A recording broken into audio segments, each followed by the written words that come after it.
Securing our borders and having an immigration system that works should never be a partisan issue. And until recently, it really wasn't.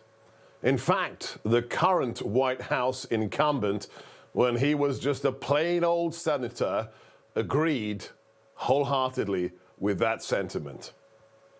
I have a fairly, well, I won't say fairly, I have a very strong view. The committee and the public, as we've discussed, has to be assured that you are, without exception, going to be willing to enforce the law. And the immigration law falls under your responsibility. It happens on your watch as Attorney General. Senator Joe Biden lecturing the then Attorney General to enforce the immigration laws. That's what we need in America. So what happened to Joe Biden? And why do we have 170,000 illegals crossing the border in just 1 month and then being released into America? Let's ask the man who made our trip possible, a brave man. He is the sheriff of Pinal County, Arizona. Sheriff Mark Lamb, welcome to the Reality Check. Thank you, Sebastian. I appreciate you having me on. Well, first things first, we owe you a debt of gratitude. My producer, Jeff, and I, you personally drove us around in your vehicle. You took us to all these sites of the smugglers. You let me go on a ride along with one of your canine crews. Let's just say one thing. Going on a ride along at 130 miles an hour is a lot of fun, but this is a serious issue, and thank you for inviting us. So can you just explain what you, as the man who is in charge of the safety of that county, what have you experienced since the Biden administration took over? Is it night and day? Give us some examples. Oh, absolutely. And first of all, thank you for coming out, Sebastian, and taking me up on my offer. That means a lot because we want to showcase this. We want people to see it for themselves. We're dealing with just crazy numbers. I mean, just yesterday, 49 apprehensions, 28 of ours, 21 where we assisted Border Patrol walking through the desert. That is a tremendous amount of people trying to come into this country. And you cannot separate the immigration. It's not about immigration anymore. You cannot separate it from the human trafficking and the drug trafficking. The cartels are making a huge amount of money off of this, trafficking these humans in. And now we're seeing those hard drugs like methamphetamines and fentanyl not only affecting my communities, but affecting communities across this country. This is not an Arizona problem. This is an America problem. So what we see here should be of utmost importance to every American.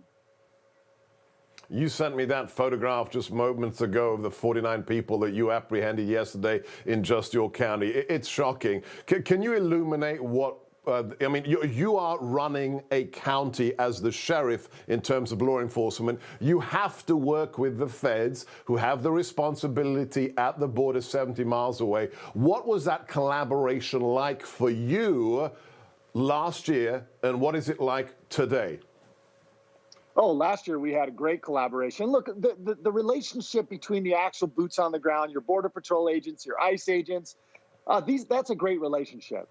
And we haven't lost that relationship. What we've lost is we have Washington telling them, giving them new marching orders. And those marching orders, we are seeing that they're taking them away more and more from us, where we were working together a lot more than we are now. But we are still fortunate to have that good working relationship.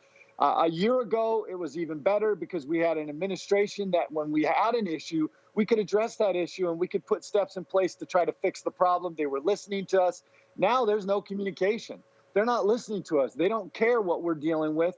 They're just playing a shell game and a word game with the American people. And we're the ones paying the price for it. Not just sheriffs, not just local law enforcement, but Border Patrol and ICE agents as well. And the rancher that we bumped into literally as we're coming from one of the smuggling sites, I'll just call him Jose, that we showed a clip of, who's really concerned for the safety of himself, of his family, his children. Is that an unusual sentiment in Pinal County? Not at all.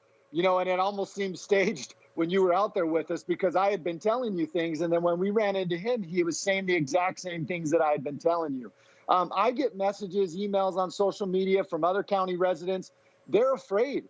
You know, I've got one that lives not far from where we were that says that she can't even leave her small children home with her daughter, her teenage daughter, for fear that of the amount of illegal immigrants coming into their carport, onto their dairy. This is of concern to not just myself as a sheriff, but all sheriffs across this country, especially here in Arizona. That's why we're banding together as sheriffs under Protect America Now. And I would hope that your viewers would go check out Protect America Now. We need the American people's help to stand against this, because clearly the federal government is shifting more and more away from this, and they're not doing their job. We're going to have to step in and do it if they don't. Biden, Kamala aren't doing their job. Thank you, Sheriff Lamb. ProtectAmericaNow.com. Check it out. Thank you to the K-9 officer who took me on those ride-alongs after we investigating the smuggler routes. And also, I'm not going to mention his name, but that sergeant who came to take a selfie with me, he came all the way to where we were to take a photograph. God bless all of you for what you do. This isn't about Arizona. This is about America, and we have to keep Americans safe, and that's what you're doing. God bless you. Thank you, Sheriff. Thank you, Sebastian. God bless you, too.